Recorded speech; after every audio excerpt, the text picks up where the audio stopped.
నెల్లూరులో దుండగులు రెచ్చిపోయారు. సైడ్ ఇవ్వలేదని బస్సు డ్రైవర్ కండక్టర్ పై దాడికి దిగారు. బోసుబొమ్మ సెంటర్ దగ్గర ఘటన చోటు చేసుకుంది. బైక్ కు సైడ్ ఇవ్వలేదన్న కోపంతో బ్లేడ్తో దుండగులు దాడికి దిగారు. ఇద్దరిని స్థానికులు ఆసుపత్రికి తరలించారు. దుండగుల కోసం పోలీసులు గాలిస్తున్నారు. ఇటీవల సిపిఎం నేత పెంచలయ్యను గంజాయి ముఠా హత్య చేసింది.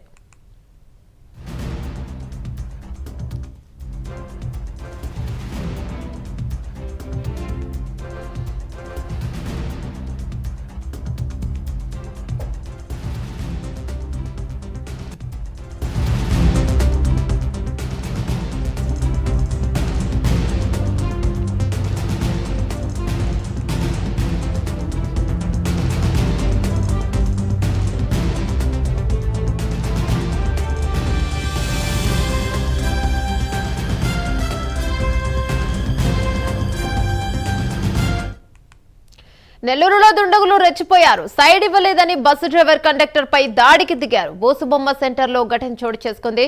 బైక్ సైడ్ ఇవ్వలేదన్న కోపంతో బ్లేడ్తో బస్సు డ్రైవర్ కండక్టర్ పై దాడికి దిగారు. ఇటీవల పెంచలయ్యను గంజాయి ముఠా హత్య చేస్తుంది. దీనిపై మరింత సమాచారం మా కరెస్పాండెంట్ నరేష్ అందిస్తారు. రైట్ నరేష్, చెప్పండి, శాంతి భద్రతలు నశించాయని చెప్పుకోవచ్చా ఏంటి?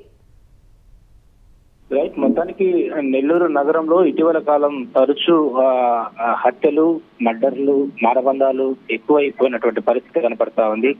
శాంతి భద్రతలకు ఆఘాతం కలుగుతా ఉంది. ఈరోజు సాయంత్రం 6 గంటల ప్రాంతంలో సిటీలో ఉన్నటువంటి city bus driver and conductor తో పాటు ప్యాసింజర్ ఎక్కించుకొని ఇటు ఆత్మకూరు బస్ స్టాండ్ నుంచి నరుకూరుకు వెళ్లాల్సినటువంటి బస్సు వెళ్తుంది. అయితే మధ్యలో ఒక 2-వీలర్ వెహికల్ అడ్డంగా ఉండడంతో బస్సు డ్రైవర్ పదే అడ్డం చేయమని చెప్పి హార్న్ కొట్టడం జరిగింది. అయితే దానికి ఆగ్రహించుకున్నటువంటి ఎవరైతే ఆ బైక్ పై ముగ్గురు ఎవరైతే ఉన్నారో ఆ ముగ్గురు యువకులు అంటే వాళ్ళు మద్యమత్తులో ఉన్నారా లేకపోతే గంజాయి మత్తులో ఉన్నారా అనేది ప్రస్తుతం ఇంకా తెలియట్లేదు. వాళ్ళు వెంటనే కొంత ముందుకు పోయిన తర్వాత ఆ డ్రైవర్ తో వాగ్వాదం పెట్టుకున్నారు. వాగ్వాదం పెట్టుకో వెంటనే అక్కడ ముగ్గురు ఉన్నారు.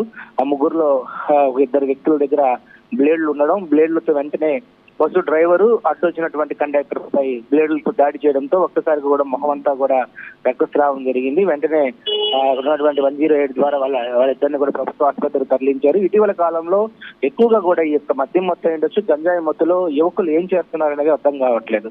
అంటే హత్య దాకా వెళ్లేటువంటి పరిస్థితులు వస్తా ఉన్నాయి. అంటే చిన్న గతంలో చూస్తే పొరోటా తీసుకునే దగ్గర నేను ముందు అంటూ కూడా గతంలో నెల్లూరులో ఓ పొరోటా వివాదం అతన్ని పొడి చేసి వెళ్ళిపోయినటువంటి పరిస్థితి. అంటే అప్పుడు కూడా గంజాయి మత్తులో ఉండి ఆ వ్యక్తికి ఏం అర్థం కాకుండా అక్కడ ఒక పొరోటా విషయంలో గొడవ వస్తే ఆ పొట్టలో పొడి చేసి వెంటనే వెళ్ళిపోయారు. అతను 1 గంట 2 గంటల్లో మృత్యువాత పడ్డారు. అంటే ఎలాంటి పరిస్థితులు ప్రస్తుతం నెల్లూరులో చోటు చేసుకుంటున్నాయి? శాంతి భద్రత విఘాతం కలుగుతుందా అంటే ఖచ్చితంగా కూడా స్థానికులు భయాందోళన చెందుతా ఉన్నారు. బయటికి రావాలంటే కూడా ప్రస్తుతం ఏ వెహికల్స్ ని ఎందుకు అడ్డం పెట్టామన్నా కూడా అడగడానికి లేకుండా పోతుంది. అయితే ప్రస్తుతం అయితే జిల్లా ఎస్పీ అజిత విజన్ల ఇటు రౌడీ షీటర్లకి అయ్యుండొచ్చు, అదేవిధంగా ఇటు మద్యం తాగే వాళ్ళకి, గంజాయి తాగే వాళ్ళకి మాత్రం స్ట్రీట్ వార్నింగ్ అయితే ఇస్తా ఉంది. ఎక్కువగా గంజాయి తాగినా, మద్యం తాగి బండ్లు నడిపినా కూడా మరి జైలుకి అని చెప్పి ఇటీవల కాలంలో రైట్స్ కూడా జరుగుతా ఉన్నాయి. ఏదేమైనా కూడా రౌడీ ముఖం మాత్రం ఇది తూతూ మంత్రంగా వాళ్ళు ఆనవాయితీగా ముందు కొనసాగిస్తా ఉన్నారు. ఎందుకంటే ఈరోజు జరిగినటువంటి బ్లేడ్లతో దాడి చూస్తే అంటే వాళ్ళని చంపేంత వరకు కూడా అంత కక్ష సాధింపు ఏమీ లేదు వాళ్ళిద్దరి మధ్య. కేవలం ఎందుకు బండి అడ్డం పెట్టావు వెళ్ళిపో అని చెప్పినందుకు ఆ బండిలో ముగ్గురు ఒకరు వెంటనే డ్రైవర్ ని అడ్డొచ్చినటువంటి కండక్టర్ ఇద్దరిని కూడా విచక్షణ రహితంగా బ్లేడ్ తో కోసేసి వాళ్ళు వెళ్ళిపోయారు. అయితే పోలీసులు దీని మీద దర్యాప్తు చేస్తున్నారు. ఎవరైనా దాని మీద కూడా సీసీ ఫుటేజ్ చూస్తున్న పరిస్థితి కనపడతా ఉంది.